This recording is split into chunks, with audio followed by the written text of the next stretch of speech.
আসসালামু আলাইকুম রহমতুল্লাহ।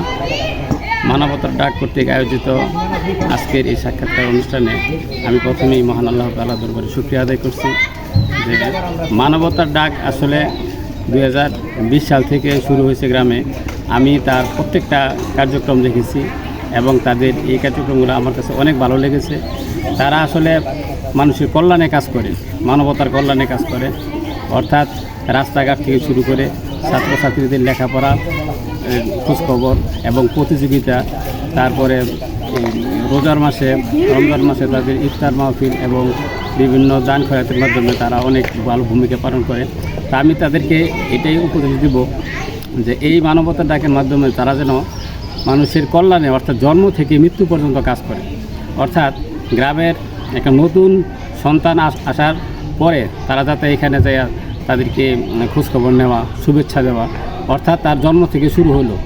এই ছেলেটা বা মেয়েটা যখন আস্তে আস্তে বড় হলে তার স্কুলে ভর্তি হওয়ার পরে খোঁজখবর রাখা, তারপরে সেই স্কুলে পড়াশোনা করলে তার রোল নং 1, 2, 3 যাতে হয় এইভাবে তাকে পরামর্শ দেওয়া এবং আস্তে আস্তে সে হাই স্কুল পাস করে কলেজে ভর্তি হবে।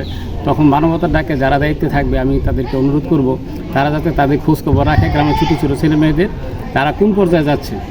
এবং তারা যেমন প্রতিষ্ঠিত মানবতার ডাকের অনেকেই ভালো ইউনিভার্সিটিতে পড়াশোনা করছে, পাবলিক ইউনিভার্সিটিতে পড়াশোনা করছে।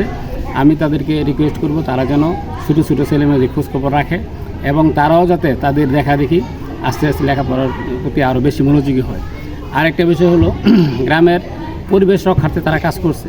তো আমি যেটা বলছিলাম জন্ম থেকে মৃত্যু, তো লেখাপড়ার পর আসে যে কেউ যদি অসুস্থ হয়, গ্রামের কেউ অসুস্থ হলে তার চিকিৎসার জন্য তারা যাতে একটা দায়িত্ব পালন করে যে কীভাবে তার চিকিৎসা সম্পন্ন করা যায়।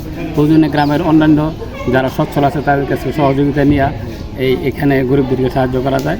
তারপরে সে যখন পড়াশোনা শেষ করে এই কর্মক্ষেত্রের বিষয়ে এই ক্ষেত্রেও যেন তাদের ভূমিকা থাকে যে এই ছেলেটা বা মেয়েটা পড়াশোনা শেষ করছে, তাকে কোন কাজে লাগানো যায়, সে কোন কর্মক্ষেত্রে গেলে তা ভালো হয়, প্রশিক্ষণের ব্যবস্থা করা। যেমন যারা স্বল্প শিক্ষিত হলে যেমন সেলাই কাজ, তারপরে যদি শিক্ষিত হয় কম্পিউটার সহ বিভিন্ন কার্যক্রম, মোবাইল সার্ভিসিং, এগুলা যাতে একটা ব্যবস্থা করে। সর্বোপরি এই মানুষগুলো যখন গ্রামের মানুষগুলো যখন আস্তে আস্তে বৃদ্ধ হয়ে যাবে তখন যাতে তারা একসাথে বসে চা খাইতে পারে, গল্প করতে পারে, মানবতার ডাকের মাধ্যমে তারা যাতে এখানে ভালো সময় কাটাইতে পারে সেই খেয়াল রাখা। সর্বোপরি মানুষ যখন কেউ মারা যাবে তাদের জানাজায় উপস্থিত হয়ে সেখানে যেন তারা ভূমিকা রাখে। অর্থাৎ জন্ম থেকে মৃত্যু পর্যন্ত আমি এক কথা বলবো যে মানবতার কল্যাণে তারা যেন কাজ করে, এই আহ্বান রেখে আমি আমার কথা শেষ করছি।